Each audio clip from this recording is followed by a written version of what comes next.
Well, it's 6:31. Welcome back. Some of our most important furry friends got some much needed help thanks to the Bisman Power of 100, and it was the first event since the pandemic hit. That's right. New this morning, Erin Fields is here to tell us about the women-based organization that has helped raise thousands of dollars for nonprofits in the local area. Good morning, Erin. Good morning, Josh and Alicia. So for people that don't know what Bisman Power of 100 is, hundreds of women gather together 4 times a month, nominating different organizations that they think deserve the money raised from their member fees. This year it was the National Police Canine Association. It was very humbling. I know, because the other groups that went up there, they were very deserving, and it's like there's no shame in losing to those people. The National Police Canine Association was presented an $11,350 check Monday morning. They said this money came at the perfect time for them too. They will be having their upcoming training seminar in August, and they say the money will mostly be used for people's traveling expenses, which are normally costly. These training seminars are vital to make sure handlers and dogs have the proper skills for our communities.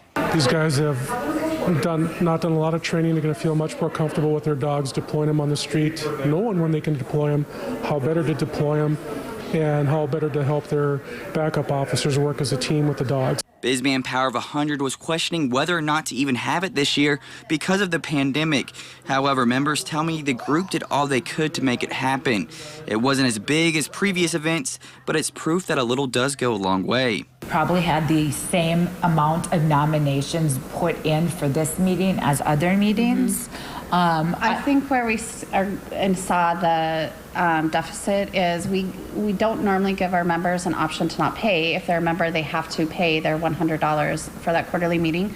This time with COVID, we did give the option for them not to have to pay, and so the check was smaller than normally. Since starting 4 years ago, they've given roughly $150,000 to local nonprofits, and Sergeant Lyle Sinclair says him and his team are very thankful, and the dogs are too. Very important training this year, and I'm very glad we found Power of 100. Reporting in Bismarck for KX News, Erin Fields.